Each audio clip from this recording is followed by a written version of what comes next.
ನನ್ನ ವಿರುದ್ಧ ಎಚ್.ಡಿ. ಕುಮಾರಸ್ವಾಮಿ, ದೇವೇಗೌಡರು, ಬಿ.ಎಲ್. Santosh, Pralhad Joshi, BJP, RSS ಅಂತವರೆಲ್ಲ ಮುಗಿಬೀಳ್ತಿದೆ. ನನ್ನನ್ನು ಮೌನವಾಗಿಸಲಿಕ್ಕೆ ಪ್ರಯತ್ನವನ್ನು ಮಾಡ್ತಿದೆ.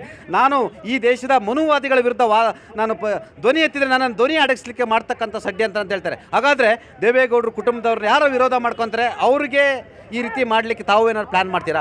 ಖಂಡಿತ ಇಲ್ಲ ಸರ್. ಅದು ಅವರು ಸಂಸ್ಕೃತಿ, ಅವ್ರದ್ದು ಕಾಂಗ್ರೆಸ್ ಅವರ ಸಂಸ್ಕೃತಿ ಅದು ಹೇಳಿರೋಂಥದ್ದು. ಇವಾಗ ಏನು ಅವರು FIR ಆಗಿದೆ, ಪ್ರಾಸಿಕ್ಯೂಷನ್ ಅನುಮತಿ ಕೊಟ್ಟಿದೆ ರಾಜ್ಯದ ಮುಖ್ಯಮಂತ್ರಿ, ಮೊದಲನೇ ಆರೋಪಿ ಆಗಿರೋದ್ರಿಂದ ಅವರು ರಾಜೀನಾಮೆ ಕೊಡಲೇಬೇಕು ಅಂತ ನಾವು ಒತ್ತಾಯ ಮಾಡ್ತಾ ಇದ್ದೀವಿ ಸರ್. ಎಸ್, ಕುಮಾರಸ್ವಾಮಿ ಅವರು ರಾಜೀನಾಮೆಯನ್ನು ಕೊಡಲಿ ಅಂತ ನೈತಿಕತೆ, ಮಾರಲಿಟಿ. ಸಿದ್ದರಾಮಯ್ಯನವರಿಗೂ ಮೊದಲೇ ಕುಮಾರಸ್ವಾಮಿ ವಿರುದ್ಧ ಈಗ ಚಾರ್ಜ್ ಶೀಟ್ ಆಗಿದೆ, ಆರೋಪಿತರಾಗಿದ್ದಾರೆ. ರಾಜ್ಯಪಾಲರು ಪ್ರಾಸಿಕ್ಯೂಷನ್ ಅನುಮತಿ ಕೊಡ್ತಾ ಇಲ್ಲ. ಆ ಮುಖಾಂತರ ಕುಮಾರಸ್ವಾಮಿಯವರು ಕಾನೂನಿನ ಮುಖಾಂತರ, ಬೇರೆ ಬೇರೆ ಕಾನೂನಿನ ಮುಖಾಂತರ ಆ ಅವಕಾಶಗಳನ್ನ ಬಳಸ್ಕೊಂಡು ಆ ಮುಖಾಂತರ ಅದರಿಂದ ಹೊರಬರಲಿಕ್ಕೆ ರಾಜ್ಯಪಾಲರು ಸಹಾಯ ಮಾಡ್ತಿರೋ ಅನ್ನೋ ಒಂದು ಮಾತನ್ನು ಕೂಡ ಹೇಳಿದ್ರೆ, ಅಂದರೆ ಪ್ರಾಸಿಕ್ಯೂಷನ್ ಕೊಟ್ಟಿಲ್ಲ ಅಂದಮೇಲೆ ಅವರು ಈ ದೇಶದ ಕಾನೂನಿನ ಮೊರೆ ಹೋಗ್ತಾರೆ, ಅಲ್ಲಿ ಅವಕಾಶ ಆಗುತ್ತೆ ಅನ್ನೋದು ಅವರ ವಾದ. ಕುಮಾರಸ್ವಾಮಿ ಅವರೇನು ಸಿದ್ದರಾಮಯ್ಯನವರ ಶಾಸಕಾಂಗ ಪಕ್ಷದವರ ಬೆಂಬಲ ತಗೊಳ್ಳೋದಕ್ಕೆ ನಿಮ್ಮ ಎಲ್ಲ ಎಲ್ಲ ಟಯರ್ಗಳನ್ನೆಲ್ಲ ಬರ್ಸ್ಟ್ ಮಾಡಿ ಜನರನ್ನು ಒಟ್ಟು ಮಾಡಿ ದೊಡ್ಡ ದೊಂಬೆ ಎಬ್ಬಿಸ್ತಾ ಇದ್ದಾರಲ್ಲ, ಕುಮಾರಸ್ವಾಮಿ ಏನು ಹಾಗೆ ಮಾಡಿದಾರಾ? ಇಲ್ಲ ತಾನೇ. ಮತ್ತು ಪೊಲಿಟಿಕಲ್ ವೆಂಡೆಟಾ, ಇದು ಪೊಲಿಟಿಕಲಿ ಮೋಟಿವೇಟೆಡ್ ಅಂತ ಹೇಳೋ ಅಂಥ ಕಾಂಗ್ರೆಸ್ಗರು ನಾವೇನು ಹೇಳಿದ್ವಾ? ಬಂದು ನೀವಿಗೆ ವೈಟ್ನರ್ ಹಾಕಿ ಆ ಜಾಗವನ್ನು ತಗೊಳ್ಳಿ ಅಂತ ನಾವು ಹೇಳಿದ್ವಾ? ಇಲ್ಲಲ್ಲ, 14 ಸೈಟು ವಿಜಯನಗರದಲ್ಲಿ ಕೊಡಿ ಅಂತ ನಾವೇನು ಹೇಳಿದ್ವಾ? ನೀವು ಕೇಳೋದಕ್ಕೆ ಯಾರು ಕೇಳಿದ್ದು? ಎಲ್ಲ ಅಕ್ರಮವಾಗಿ ನಿಮ್ಮದೇ ಇಲ್ಲದೆ ಇರೋ ಜಾಗವನ್ನ ನೀವು ನಿಮ್ಮದಾಗಿ ಮಾಡಿಕೊಂಡಿರೋದಕ್ಕೆ ಅದು ಮಾಡಿ ಅಂತ ಕುಮಾರಸ್ವಾಮಿ ಅವರು ಬಂದು ಹೇಳ್ಕೊಟ್ರ ಮಾಡಿ ಅಂತ. ಯಾಕೆ ನೀವು ಪೊಲಿಟಿಕಲ್ ವೆಂಡೆಟಾ ಅಂತ ಎಲ್ಲ ಮಾತಾಡ್ತೀರಾ? ಹೈಕೋರ್ಟ್ ಅವರೇ ಹೇಳಿದ್ದಾರೆ, ಸರಿಯಾದ ನಿಯಮ ನೀತಿ ಅದನ್ನು ಯೋಚಿಸಿ ಅದನ್ನು ಮಾಡಿದ್ದಾರೆ, ಕ್ರಮಬದ್ಧವಾಗಿ ಮಾಡಿದ್ದಾರೆ ರಾಜ್ಯಪಾಲರು ಅಂತ ಹೇಳಿ ಕೊಟ್ಟಾದ ಮೇಲೂ ಇನ್ನು ಯಾವ ಮುಖ ಇಟ್ಕೊಂಡು ತೋರಿಸ್ತೀರಿ? ನಾಚಿಕೆ ಆಗಬೇಕು ನಿಮಗೆಲ್ಲ. ಇಷ್ಟೆಲ್ಲ ಹೈಕೋರ್ಟ್ ಜಡ್ಜೇ ಹೇಳಿದ್ದಾರೆ. ಅದಾದಮೇಲೆ ಪ್ರತಿನಿಧಿಗಳ ವಿಶೇಷ ನ್ಯಾಯಾಲಯ ಕೂಡ ಹೇಳಿದೆ.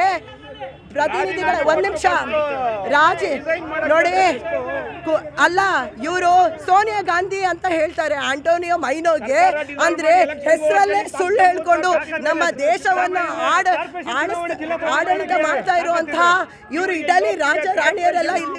ಈಗ ಆಯ್ತು, ಸಿದ್ದರಾಮಯ್ಯ ರಾಜೀನಾಮೆ ಕೊಟ್ರೆ ಕುಮಾರಸ್ವಾಮಿ ರಾಜೀನಾಮೆ ಕೊಡ್ತಾರಾ? ನೋಡಿ, ಇವತ್ತು ಕೋರ್ಟ್ ಆದೇಶ ಬಂದಿರೋದು ಸಿದ್ದರಾಮಯ್ಯರ ವಿರುದ್ಧ ತನಿಖೆಗೆ, ಕುಮಾರಸ್ವಾಮಿಯರ ವಿರುದ್ಧ ಅಲ್ಲ. ಇವತ್ತು ಲೋಕಾಯುಕ್ತ, ಮೈಸೂರು ಲೋಕಾಯುಕ್ತ SP FIR ಹಾಕೋ ಕ್ಷಣಗಣಿಯಲ್ಲಿದ್ದಾರೆ. FIR ಆದರೆ FIR ಆಗಿದೆ ಅಂದಮೇಲೆ ಖಂಡಿತವಾಗ್ಲೂ 3 ತಿಂಗಳು ಕಾಲಾವಧಿ 90 ದಿನ ಕೊಟ್ಟಿದೆ ಕೋರ್ಟು. ಆ 90 ದಿನಗಳ ತನಿಖೆಗೆ ಒಳಪಟ್ಟು ವರದಿ ಕೋರ್ಟ್ಗೆ ಸಲ್ಲಿಕೆ ಆಗಬೇಕು ಅಂದರೆ ಸನ್ಮಾನ್ಯ ಸಿದ್ದರಾಮಯ್ಯವರು ಮುಖ್ಯಮಂತ್ರಿ ಸ್ಥಾನದಿಂದ ಕೆಳಗಡೆ ಇಳಿದು ಮುಖ್ಯಮಂತ್ರಿ ಸ್ಥಾನದ ಗೌರವ ಉಳಿಸ್ಬೇಕು. ಯಾಕಂದರೆ ಇವರು ಯಾವುದೇ ಅಧಿಕಾರ ಇಲ್ದಿದ್ರು ಪ್ರಭಾವ ಬೀರಿ ಅಕ್ರಮವಾಗಿ ಸೈಟ್ ಪಡೆದಿದ್ದಾರೆ. ಈಗ ಮುಖ್ಯಮಂತ್ರಿ ಸ್ಥಾನದಲ್ಲಿ ಇದ್ದವರು ಈಗ ತನಿಖೆಯಲ್ಲಿ ಪ್ರಭಾವ ಬೀರಲ್ಲ ಅಂತ ಯಾವ ಗ್ಯಾರಂಟಿ ಇದೆ? ಖಂಡಿತವಾಗ್ಲೂ ಪ್ರಭಾವ ಬೀಳ್ತಾರೆ.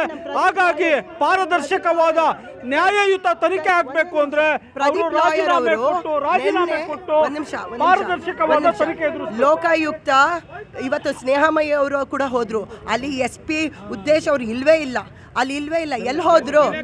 FIR ಆಗಿದೆ ಅಲ್ಲಿ. ಈಗ ಪ್ರದೀಪ್ ಕುಮಾರ್ ಎಂಬ ವ್ಯಕ್ತಿ ಜಾತ್ಯತೀತ ಜನತಾ ದಳದ ನಾಯಕ ಆಗಿದ್ದಂಥವ್ರು, ವಕೀಲರು ಕೂಡ ಹೌದು. ಅವರು ಡಿಸೆಂಬರ್ನಲ್ಲೇ ರಾಜ್ಯಭವನಕ್ಕೆ ದೂರನ್ನು ಕೊಡ್ತಾರೆ. ಅವರು JDSನ ನಾಯಕ ಕೂಡ ಹೌದು. ಕಾಂಗ್ರೆಸ್ನವರು ಪ್ರಶ್ನೆಯನ್ನು ಮಾಡ್ತಿದ್ದಾರೆ, ಇದರ ಹಿಂದೆ ಪ್ರಾಸಿಕ್ಯೂಷನ್ ಹಿಂದೆ JDS ಇದೆ ಮತ್ತು ಭಾರತೀಯ ಜನತಾ ಪಕ್ಷ ಇದೆ. ಇದು ಷಡ್ಯಂತ್ರ ಮತ್ತು ಪೊಲಿಟಿಕಲ್ ವೆಂಡೆಟಾ ಮತ್ತು ವಿರೋಧ ಪಕ್ಷಗಳು ಎಲ್ಲೆಲ್ಲಿದೆ ಅಲ್ಲಿ ಸರ್ಕಾರವನ್ನು ಅಪೋಷನ್ ತೆಗೆದುಕೊಳ್ಳಲಿಕ್ಕೆ, ಕೆಳಗಿಳಿಸಲಿಕ್ಕೆ, ಆ ಮುಖಾಂತರ ವಾಮಮಾರ್ಗದ ಮುಖಾಂತರ, ಆಪರೇಷನ್ ಕಮಲದ ಮುಖಾಂತರ ಅಧಿಕಾರ ನೀಡಲಿಕ್ಕೆ ಮಾಡ್ತಕ್ಕಂಥ ಮೊದಲ ಹೆಜ್ಜೆ ಇದು. ಆ ಮುಖಾಂತರ ಸಿದ್ದರಾಮಯ್ಯವರು ಕೆಳಗಿಳಿಸಲಿಕ್ಕೆ ತಾವು ಕೂಡ ಕೈ ಜೋಡಿಸಿದ್ರು ಅಂತೇಳಿ ಗಂಭೀರ ಆರೋಪ ಕೇಳಿ ಬರ್ತಿರ್ತಕ್ಕಂಥದ್ದು. ರಾಜಕೀಯದಲ್ಲಿ ಇದು ಸಾರ್ವಜನಿಕ ವಲಯದಲ್ಲಿ ಕೂಡ ಚರ್ಚೆ ಆಗ್ತಿರ್ತಕ್ಕಂಥದ್ದು. ಸರ್, ಒಂದು ವಿಚಾರ, ಇವ್ರು ಮಾತೆತ್ತಿದ್ರೆ ನಮ್ಮ ಎಲೆಕ್ಟೆಡ್ ಸರ್ಕಾರ ಬೀಳ್ಸಕ್ಕೆ ಪ್ರಯತ್ನ ಮಾಡ್ತಾ ಇದ್ದಾರೆ. ನಾವು ಕೇಳಿರೋದು ರಾಜೀನಾಮೆ ಸಿದ್ದರಾಮಯ್ಯ. ಇವಾಗ ಕಾಂಗ್ರೆಸ್ ಏಕೈಕ ವ್ಯಕ್ತಿ ಪಕ್ಷನ, ಇವ್ರನ್ನ ಬಿಟ್ಟರೆ ಇಡೀ ಸರ್ಕಾರನೇ ಬಿದ್ದೋಗುತ್ತಾ?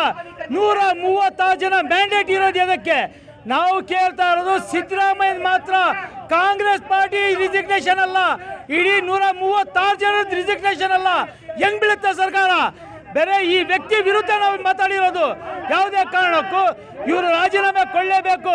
ಆಗಲೇ ಇವರು ಒಂದು ಮಾತು ಹೇಳಿದ್ರು, ಇವರು ವಕೀಲರು ಒಂದು ಮಾತಂದ್ರು, ಇದು ಸಿವಿಲ್ ಮ್ಯಾಟ್ರ್ ಅಂತ. ಬೇರೆ ಜವರಿಗೌಡರ್ದು ಇವರು ಲ್ಯಾಂಡ್ ಏನಾದರೂ ಲಪ್ಟಾಯಿಸಿದ್ರೆ ಅದು ಸಿವಿಲ್ ಮ್ಯಾಟ್ರು.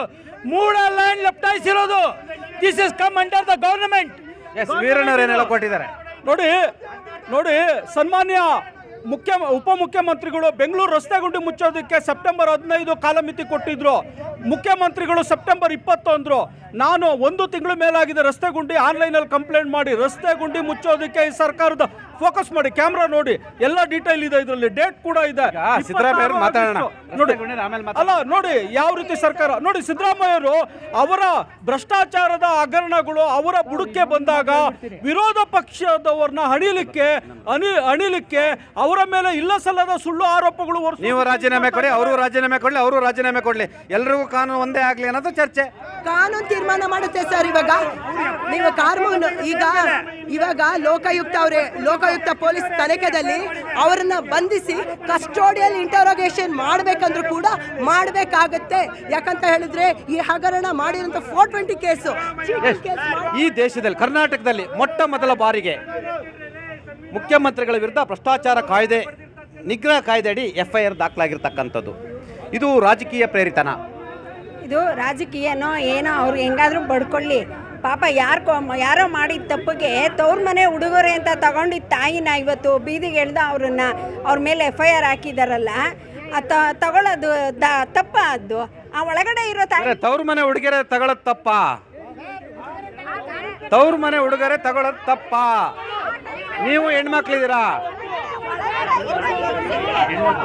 ರಾಜಕೀಯಕ್ಕೆ ಹೆಣ್ಮಕ್ಳನ್ನ ಎಳ್ಕೊಂಡು ಮನೆ ಒಳಗಡೆ ಇರೋ ಆ ಅಮ್ಮನ್ಗೆ ಏನ್ ಗೊತ್ತು ಇದು ಅಕ್ರಮನೋ ಸಕ್ರಮನೋ ಏನು ಅಂತ ಕೊಟ್ಟವ್ರು. ನಿಮ್ ಪ್ರಕಾರ ಅಕ್ರಮ ಆಗಿದೆ ಅಂತೀರಾ? ಬಾಮೈದ ಕೊಟ್ಟಿರೋದು ಅಕ್ರಮ ಅಂತೀರಾ? ಅಲ್ಲ, ತವ್ರ ಮನೆ ಕೊಟ್ಟಿರೋದು, ಅದು ತಂಗಿಗೆ ಕುಂಕುಮ ಕೊಟ್ಟಿರೋದು. ಮಾಡಿದ ತಪ್ಪು ಬಿಜೆಪಿ ಅವರು ಅವತ್ತು ಸರ್ಕಾರ ಅವ್ರ ಮಾಡ್ಬೇಕು ಹೇಳ್ತಾ ಇದ್ರಿ. ಆ ಟೈಮಲ್ಲಿ ಬಿಜೆಪಿ ಸರ್ಕಾರನೇ ಇತ್ತು, ಬಿಜೆಪಿ ಅವರೇ ಕೊಟ್ಟಿರೋದು ಅಲಾಟ್ಮೆಂಟ್. ಅವಾಗ ಅವ್ರಿಗೆ ಬುದ್ಧಿ ಇರ್ಲಿಲ್ವಾ? ಅವ್ರೇನು ತವ್ರ ಮನೆ ಸಿಎಂ ರಾಜೀನಾಮೆಗೆ ಬಿಜೆಪಿ ಮತ್ತು JDS ಹೋರಾಟಗಳ ಮುಖಾಂತರ ಬೇರೆ ಬೇರೆ ರೀತಿಯ ಒತ್ತಡವನ್ನು ಆಗ್ತಿರ್ತಕ್ಕಂಥದ್ದು. ಈಗಾಗಲೇ ಮುಖ್ಯಮಂತ್ರಿಗಳ ಮೇಲೆ FIR ಕೂಡ ಆಗಿರ್ತಕ್ಕಂಥದ್ದು. ಮುಖ್ಯಮಂತ್ರಿಗಳ ಅಂಡರ್ಲಿಕ್ಕೆ ಬರುತ್ತೆ ಲೋಕಾಯುಕ್ತ ಅಂದರೆ, ಇವ್ರದ್ದು ಕೂಡ ಸರ್ಕಾರಗಳಿದ್ದಾಗ ಲೋಕಾಯುಕ್ತ ಇತ್ತು. ಈ ಸಂದರ್ಭದಲ್ಲಿ ನಿಮ್ಮ ಪ್ರಕಾರ ಮುಖ್ಯಮಂತ್ರಿಗಳ ರಾಜೀನಾಮೆ ಅಗತ್ಯತೆ ಇದೆಯಾ? ಇವತ್ತಿನ ಪರಿಸ್ಥಿತಿಗೆ ಕುಮಾರಸ್ವಾಮಿ ಅವರು ರಾಜೀನಾಮೆ ಕೊಡಬೇಕು, CM ಸಿದ್ದರಾಮಯ್ಯ ಅವರು ರಾಜೀನಾಮೆ ಕೊಡಬೇಕು, ಪ್ರಧಾನಮಂತ್ರಿನೂ ಕೊಡಬೇಕು. 2018ರಲ್ಲಿ ರಫೇಲ್ ಸ್ಕ್ಯಾಮ್ನ ಓಪನ್ ಮಾಡಿದಂಥ ಅಲೋಕ್ ವರ್ಮಾ ಅವ್ರನ್ನ CBI ಚೀಫ್ನ ರಾತ್ರೋರಾತ್ರಿ ಅಕ್ಟೋಬರ್ 25 ಎತ್ತಾಕ್ತಾರೆ. ಅಲ್ಲಿಗೆ ರಫೇಲ್ ಸ್ಕ್ಯಾಮ್ ನಡೆದಿದೆ ಅಂತ ಪ್ರೂವ್ ಆಗಿರೋದ್ರ ಮೇಲೆ ಪ್ರಧಾನಮಂತ್ರಿನೂ ರಾಜೀನಾಮೆ ಕೊಡಬೇಕಾಗುತ್ತೆ, ಸಿದ್ದರಾಮಯ್ಯನವರು ರಾಜೀನಾಮೆ ಕೊಡಬೇಕಾಗುತ್ತೆ, JDSನ ಕುಮಾರಸ್ವಾಮಿನೂ ರಾಜೀನಾಮೆ ಕೊಡಬೇಕಾಗುತ್ತೆ. ಯಾಕಂದರೆ ಈ ದೇಶದಲ್ಲಿ ಏನು ಇವರು BJP ಅವರು ಏನು ಮಾಡ್ತಾ ಇದ್ದಾರೆ ಅಂದರೆ, BJPಯೇತರ ರಾಜ್ಯಗಳ ಮೇಲೆ ಒಂದು ಗದಾ ಪ್ರಹಾರ ಮಾಡ್ತಾ ಇದ್ದಾರೆ. CBI ED ಅಂತ ಒಂದು ಟೂಲ್ ಕಿಟ್ಗಳನ್ನ ಬಳಸ್ಕೊಂಡು ಇದನ್ನು ಫಸ್ಟ್ ತೆಗಿಬೇಕಾಗುತ್ತೆ ಈ ದೇಶದಲ್ಲಿ. ಈಗ ಅರವಿಂದ್ ಕೇಜ್ರಿವಾಲ್ ಪ್ರಕರಣನೇ ತಗೊಳ್ಳಿ. 3 ತಿಂಗಳು ED ಒಂದು ಬೇಲ್ ಕೊಟ್ಟ ಮೇಲೆ ಅವರನ್ನು ಮತ್ತೆ CBI ಅರೆಸ್ಟ್ ಮಾಡುತ್ತೆ, 3 ತಿಂಗಳ ಕಾಲ ಜೈಲಲ್ಲಿ ಇಡುತ್ತೆ.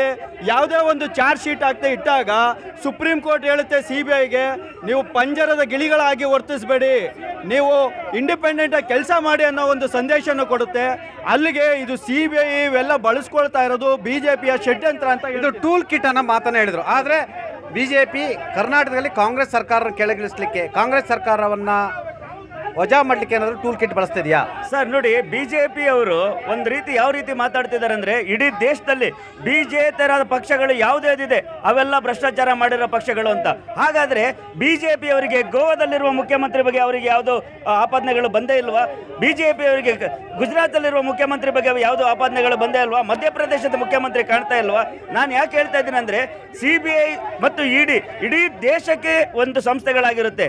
ಆದರೆ ಅವ್ರು ಅರೆಸ್ಟ್ ಮಾಡ್ತಿರೋದು ಇವತ್ತು ಯಾವುದ್ಯಾವುದು BJP-ಯೇತರ ಸರ್ಕಾರಗಳಿದೆ, ಕರ್ನಾಟಕ ಆಗಿರ್ಬೋದು, ತಮಿಳುನಾಡು ಆಗಿರ್ಬೋದು, ಪಶ್ಚಿಮ ಬಂಗಾಳ ಆಗಿರ್ಬೋದು, ದೆಹಲಿ ಆಗಿರ್ಬೋದು, ಕೇರಳ ಆಗಿರ್ಬೋದು, ಆಂಧ್ರ ಪ್ರದೇಶ, ತೆಲಂಗಾಣ, ಇಂಥ ರಾಜ್ಯಗಳಲ್ಲಿ ಮಾತ್ರ ನೀವು ಯಾಕೆ ನಿಮ್ಮ CBI-ನ ನೀವು ಕೆಲಸ ಮಾಡಿಸ್ತೀರಾ? ಯಾಕೆ ನೀವು ಇಡೀ ದೇಶದಲ್ಲಿ ಮಾಡಿಸೋದು? ಅಲ್ಲ, ರಾಜೀನಾಮೆ ಕೊಡಬೇಕು ಅಂದ್ರೆ ಎಲ್ಲ ಪಕ್ಷದಲ್ಲೂ ಭ್ರಷ್ಟರೇ ಇರೋದು, ಯಾರೇನು ಒಳ್ಳೆಯವರಲ್ಲ. ಅವಾಗ ಪಕ್ಷದಲ್ಲಿ ಯಾರು ಇರಲ್ಲ, ಎಲ್ಲ ರಾಜೀನಾಮೆ ಕೊಟ್ಟು ಮನೆಗೆ ಹೋಗ್ಬೇಕಾಗುತ್ತೆ ಅವ್ರಗಳ ಫೈಲ್ಗಳು ತೆಗೆದ್ರೆ ಅಂತ. ಅಷ್ಟೊಂದು ಅನ್ಯಾಯಗಳನ್ನು ಇಟ್ಕೊಂಡು ಮನೆಯಲ್ಲಿರೋ ಹೆಣ್ಮಕ್ಳ ಮೇಲೆಲ್ಲ ಈ ಥರ ಅನ್ಯಾಯ ಈಚೆ ತರೋದು ತಪ್ಪಲ್ವಾ? ಕೊಟ್ಟವರು ಯಾವತ್ತು ಯಾರು ಕಳ್ಳರು ಕೊಟ್ಟವರು ಹೇಳ್ತಾ ಇದ್ದಾರೆ, ಮುಖ್ಯಮಂತ್ರಿಗಳ ಪತ್ನಿಗೆ ತವ್ರ ಮನೆ ಹುಡುಗರನ್ನ ಕೊಟ್ಟರು ಕೂಡ ಬಿಜೆಪಿಯವರು ಸಹಿಸಲಿಲ್ಲ ಅಂತ ಆರೋಪ ಮಾಡ್ತಿದ್ದೀರಾ.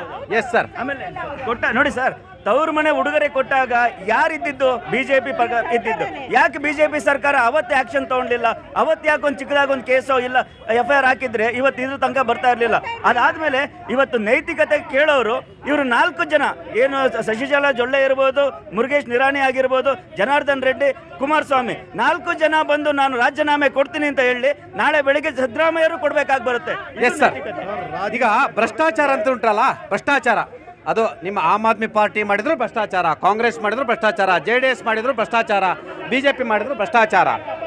ನೀವೆಲ್ಲರೂ ಕೂಡ ಒಂದೇ ತಟ್ಟೆಯಲ್ಲಿ ಊಟ ಮಾಡ್ತಕ್ಕಂಥ ಸ್ನೇಹಿತರು. ಸರ್, ನಮ್ಮ ಮೇಲೆ ಆ ಥರ ಆಪಾದನೆ ಮಾಡಲೇಬೇಡಿ. ಏನಕ್ಕೆ ನಮ್ಮ CM ಅವರು ಇವರೆಲ್ಲ ಕೇಳೋ ಮುಂಚೆ ರಾಜೀನಾಮೆ ಬಿಸಾಕ್ಬಿಟ್ಟು ಜನರ ಹತ್ರ ಹೋಗ್ತಾ ಇದೀವಿ. ಧೈರ್ಯ ಬೇಕು ಜನರ ಹತ್ರ ಹೋಗೋಕ್ಕೆ. ಸುಮ್ಮನೆ ಆಪಾದನೆ ಸರ್, ಆರೋಪ ಬಂತಲ್ಲ ನಿಮ್ಮ ಮೇಲೆ, ಜೈಲಿಗೆ ಒಳಗಡೆ ರಾಜೀನಾಮೆ ಕೊಡ್ಲೇ ಇಲ್ಲ. ಆಗ ಅವತ್ತ್ಯಾಕೆ ರಾಜೀನಾಮೆ ಕೊಡ್ಲಿಲ್ಲ?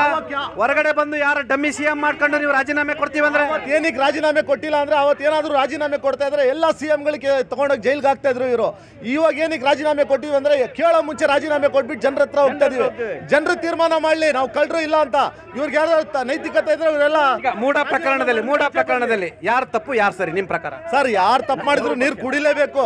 3 ಪಕ್ಷನೂ ತಪ್ಪು ಮಾಡಿದೆ. ಕೊಟ್ಟಿರೋರು ಇವರು, ತಗೊಳ್ಳಿರೋರು ಇವರು. ಆದ್ರೆ ಯಾರಂತ ಕಳ್ಳರು ಅಂತ ಒಬ್ರ ಮೇಲೆ ಒಬ್ರು ಕಳ್ಳರ ಹೇಳ್ತಾ ಇದಾರೆ. ಕಳ್ಳರು ಯಾರಂತ ಗೊತ್ತಾಗ್ಬೇಕಂದ್ರೆ ತನಿಖೆಗಳು ನಡಿಬೇಕು.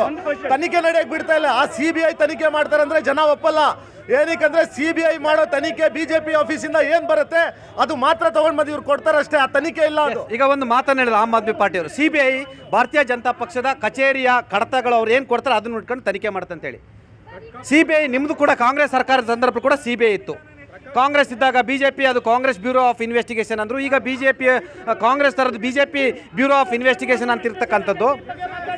CBIಗೆ ಮುಕ್ತ ಅವಕಾಶವನ್ನು ಯಾಕೆ ತೆಗೆದ್ರೆ? ನಿಮಗೆ ಧೈರ್ಯ ಇರಲಿಲ್ವಾ? ನಮ್ಮ ದೇಶದಲ್ಲಿ ಬೃಹತ್ತಾದ ಪರ್ವತವನ್ನು ಸಮುದ್ರದ ಅಲೆಗಳು ಕೊಚ್ಚಿಕೊಂಡು ಹೋಗುವ ರೀತಿಯಲ್ಲಿ ಸಮಸ್ಯೆಗಳ ಮಾಲಿನ್ಯ ಸಾಗುತ್ತಿರುವಂಥ ನಮ್ಮ ಭಾರತದಲ್ಲಿ BJP ಸರ್ಕಾರ ಆಳ್ತಾ ಇದೆ. ಇವತ್ತು BJP ಸರ್ಕಾರ ಈ ಒಂದು CBI ಮತ್ತು ED ಇವೆಲ್ಲವನ್ನು ಕೂಡ ಅಂಗಸಂಸ್ಥೆಗಳನ್ನಾಗಿ ಪರಿವರ್ತನೆ ಮಾಡ್ಕೊಂಡಿದೆ. ನೀವು ಕಾಂಗ್ರೆಸ್ ಇದ್ದಾಗ ಬಳಸ್ಕೊಂಡಿಲ್ವಾ? ಇಲ್ಲ ಸರ್, ಆ ಥರ ದುರ್ಪರಿವರ್ತನೆ ಯಾವತ್ತೂ ಮಾಡ್ಕೊಂಡಿಲ್ಲ. ಇವತ್ತು BJP ಹೇಳಿ ಸರ್, ಅಂಕಿಅಂಶಗಳನ್ನು ತೆಗೀರಿ. ಅಂಕಿಅಂಶಗಳನ್ನು ತೆಗೆದಾಗ BJP ಸರ್ಕಾರ ಬಂದ ಮೇಲೆ ಅನ್ಯ ಪಕ್ಷದವರ ಮೇಲೆ ಎಷ್ಟು ದಾಳಿ ನಡೆಸಿದೆ ಅನ್ನೋದು ಸಿಗುತ್ತೆ. ನಾವು ಅಧಿಕಾರದಲ್ಲಿದ್ದ ಹೈಕೋರ್ಟ್ ಆದೇಶವನ್ನು ತಾವು ಸ್ವಾಗತ ಮಾಡ್ತೀರಾ? ಖಂಡಿತ. ಯಾಕೆ ಅಂತಂದರೆ ಕಾಂಗ್ರೆಸ್ ಯಾವುದೇ ಕಾರಣಕ್ಕೂ ಯಾರಿಗೂ ಎದುರತಕ್ಕಂಥದ್ದಲ್ಲ. ನಾವು ಬ್ರಿಟಿಷ್ನವರ ಗುಂಡೇಟಿಗೆ ಎದುರಿರಲಿಲ್ಲ. ಇನ್ನು ಇದು ಯಾರೋ ಪುಡಂಗಿಗಳ ಮಾತಿಗೆ ಎದುರಿಸೋದು ಇಲ್ಲ. ಕಾನೂನಾತ್ಮಕವಾಗಿ ಏನು ತನಿಖೆ ಆಗಬೇಕು ಆಗಲಿ. ಅದಕ್ಕೆ ನಾವು ಕಾಂಗ್ರೆಸ್ಸು ಮತ್ತು ನಮ್ಮ ಮುಖ್ಯಮಂತ್ರಿಗಳು ದುಡುವಾಗಿ CM ರಾಜೀನಾಮೆ ಕೊಡಬೇಕಾ? ರಾಜೀನಾಮೆ ಬೇಕಾಗೇ ಇಲ್ಲ. ಇದಕ್ಕೆ ಏನಕ್ಕೆ ಅಂತ ಹೇಳಿದ್ರೆ ಸರ್, ಅವರು ಹಿಂಬಾಗ್ಲಿನಿಂದ ಕಾನೂನು ರೀತಿಯಾಗಿ ಏನೇನು ದುರ್ಬಳಕೆ ಮಾಡ್ಕೊಳಕ್ಕಾಗುತ್ತೋ ಅದೆಲ್ಲ ಮಾಡ್ತಾ ಇದ್ದಾರೆ. ಎರಡೂ ಪಕ್ಷದವರು ಮುಗಿ ಬೀಳ್ತಾ ಇದ್ದಾರೆ ಅಷ್ಟೇ. ಸಿದ್ದರಾಮಯ್ಯ ಅವ್ರ ಮೇಲೆ ಬೇರೆ ಏನು ಸಿಗ್ತಾ ಇಲ್ಲ, ಅವ್ರಿಗೆ ಉರುಳಿಲ್ಲ. ಇದೊಂದನ್ನೇ ಎತ್ಕೊಂಡ ಸರ್. ಅವ್ರು ಯಾವತ್ತು ಲೆಟ್ರ್ ಕೊಟ್ಟಿದ್ದಾರೆ, ಕುಮಾರಸ್ವಾಮಿ ಅವ್ರು ಈ ತಕ್ಷಣ ಕೊಡ್ಲಿ ಸರ್. ನಾವು ಸಿದ್ದರಾಮಯ್ಯನವ್ರನ್ನ ನಾವು ತಗೊಳ್ತೀವಿ. ಇವಾಗ ನಾವೇ ಚಲೋ ಮಾಡ್ತೀವಿ, ವಿಧಾನಸಭೆ ಚಲೋ ಮಾಡಿ ರಾಜೀನಾಮೆ ತಗೊಳ್ತೀವಿ. ನಾವು ಸಿದ್ದರಾಮಯ್ಯ ರಾಜೀನಾಮೆ ನಾವು ತಗೊಳ್ತೀವಿ. ಸಿದ್ದರಾಮಯ್ಯ ತಪ್ಪು ಮಾಡಿದಾರೆ ಇಲ್ವಾ? ಸಿದ್ದರಾಮಯ್ಯ ತಪ್ಪು ಮಾಡಿಲ್ಲ. ಇದು ಒಬ್ಬ ದೈತ್ಯ ಹಿಂದುಳಿದ ನಾಯಕರನ್ನು ಮುಗಿಸುವ ಒಂದು ಸಂಚು. ಸಿದ್ದರಾಮಯ್ಯನವ್ರನ್ನ ಇಲ್ಲಿ ಕರ್ನಾಟಕದಿಂದ ನಾವು ಗೌಣಗೊಳಿಸಿದರೆ ಇಂಡಿಯಾದಲ್ಲಿ ನಾವು ಚೆನ್ನಾಗಿ ರಾಜಕೀಯ ಮಾಡಬಹುದು. ಒಬ್ಬ ಅಹಿಂದ ನಾಯಕರನ್ನು, ಸಾಮಾಜಿಕ ನ್ಯಾಯದ ಹರಿಕಾರನನ್ನು ಮುಗಿಸಿದರೆ ನಮಗೆ ನಮ್ಮ ಬೇಳೆ ಈಸಿಯಾಗಿ ಬೆಳೆಸ್ಕೋಬೋದು ಅನ್ನೋದು ಇದು ಕರ್ನಾಟಕ ರಾಜಕೀಯ ನಾಯಕರ ಷಡ್ಯಂತ್ರ ಅಲ್ಲ. ಇದು ಕೇಂದ್ರ ರಾಜಕೀಯ ನಾಯಕರ ಷಡ್ಯಂತ್ರ ಮತ್ತು ನಾಗಪುರದ ಹಾವಿನಪುರದ ಒಂದು ಏನಿದಾರಲ್ಲ ಕಿಂಗ್ ಪಿನ್ಸ್ ಅವ್ರ ಷಡ್ಯಂತ್ರ ಇದು.